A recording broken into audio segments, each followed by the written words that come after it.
Hello, I'm Joanne Lee, and you're just in time for Money Mind. This week we're looking at medical tourism in Asia. Yes, that's right. Traveling for the purpose of enhancing one's health and mind has become big business in Asia since the regional financial crisis in 1997, which, of course, saw many private hospitals remodeling their business. Money Mind's Tan Ting Ting has been checking out the sites and surgeons in Thailand and Singapore to find out what the healthcare providers are doing to woo the medical tourist dollar. Have a look. Thailand, the land of smiles, has long drawn tourists the world over with its warm hospitality and friendly people. But these days, visitors are drawn to Thailand on a very different kind of trip. Mahinder Singh and his wife are on a short trip to Bangkok to undergo medical treatment. Singapore-born Mahinder will undergo a LASIK operation to correct his short-sightedness. Despite the competitive cost of a LASIK procedure in Singapore, medical tourists like Mahinder still prefer the Bangkok option. I could save a lot of money, so why not? And at the same time, I take a short break, rest and relax. Holiday at the same time, my wife. Spend time, quality time together. Mahinder pays slightly over $2,000 for his LASIK operation package in Bangkok. The same amount of money gets him the same procedure in Singapore, but without the red carpet service. The medical package in Bangkok includes a stay at a lavish service apartment and a chauffeur so Mahinder can whiz around the Thai capital in the limousine that's thrown in. To top it all off, some pampering at one of Bangkok's top day spas. And it was just as well that Mahinder had so much on offer during the medical trip. It probably kept his mind off the only thing he didn't get on the trip, the LASIK operation, because his eyes were too dry at the time of surgery. Still, the patient, or guest, whichever way you want to see it, did come away happy. The moment I touched down from the airport until today, the staff here have been very excellent. And everything that I asked for, from information and to consultation to even the simplest of things like glass of water and all that, I would say it's excellent service. If surgery was to be had, it would have taken place here at TRSC, Bangkok's most renowned LASIK center. About 20% of its patients are from overseas, even as far off as the United States. This group of patients make up an emerging category of holidaymakers in Thailand. Last year alone, about 1 million tourists visited the country for medical services, and the number seems to be growing. And it's a great revenue earner for those within and outside of the medical trade. We found that the increasing rate that in these services is about 25% annually. And it's quite a new niche market for us, but anyway, it's a very, very promising sector, and then we think that it have a very good potential. Contribute to $100 million per year, and this is the revenue that we can receive from this sector. But Thailand isn't the only country wanting to cash in on medical tourism.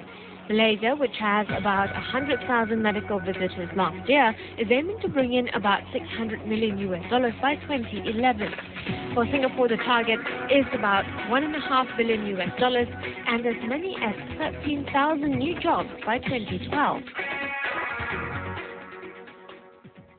We have done a study, for every $1 they spend in healthcare, there's a spin-off about $2.8.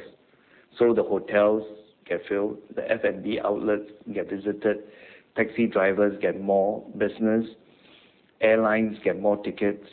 I think this is how we contribute to the economy. Lucrative as the industry may be, the race for the medical tourist dollar will not be easy. Not even for Singapore, which was one of the earliest proponents of medical tourism in Asia. Though the country has always been lauded for its high quality and reliable medical service, the tough fact is its neighbors are catching up in the quality game, and fast. It's been often a misconception that Thailand's medical care is third world quality, but people who come here realize that their standards are equivalent, if not higher, than some of the first world countries.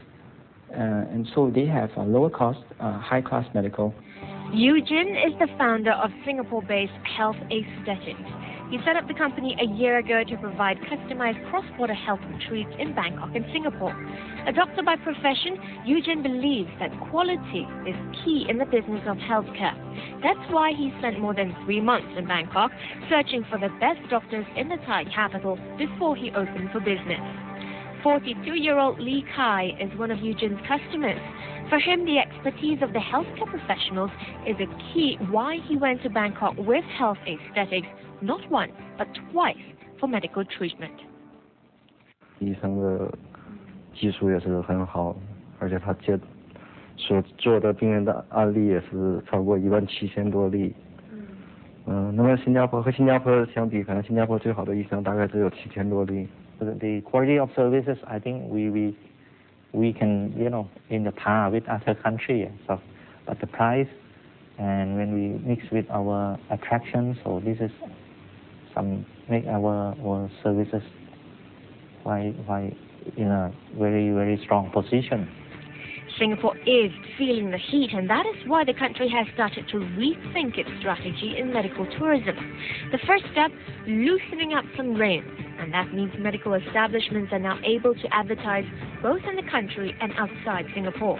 Another important step taken, efforts to reduce the cost of medical procedures, especially in aesthetics treatment where there's intense competition from neighboring nations. Our strategic intent is to grow the economy.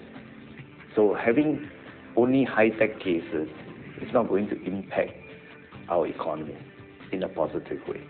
So we also need to pull in the lower-tech bread-butter things, which actually give you the economic numbers. And in order to have economic impact, you need numbers. Otherwise, how can we create the 13,000 jobs that we are wanting to create? Raffles Hospital is one of the first private hospitals in Singapore that has been pricing its medical services more competitively. Since September, Raffles has discounted 10 of its standard operations, ranging from a simple health screen to treating cataracts and the more complex heart bypass. And that should keep up its stream of foreign patients who now contribute about a third of revenue for the medical group. There has to be a price premium in Singapore, but the premium must be justifiable. I think providers are beginning to be aware that price, while it's not everything in healthcare, it's certainly an important consideration.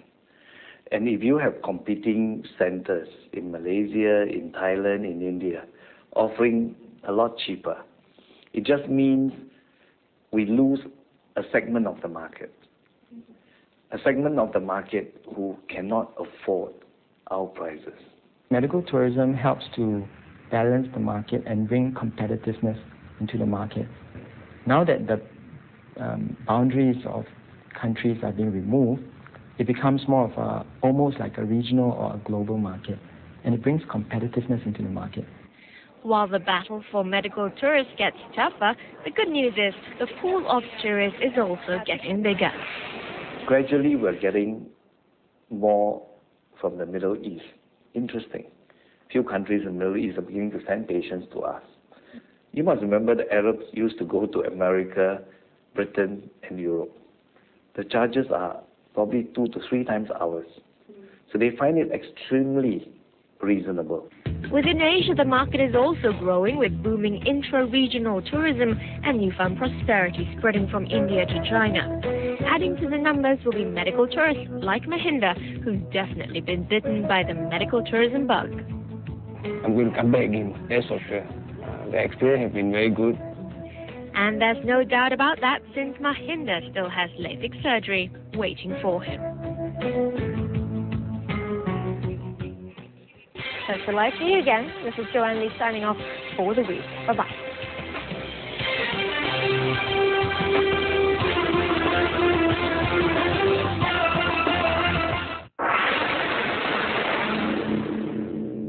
Channel News Asia, a network of MediaCorp News.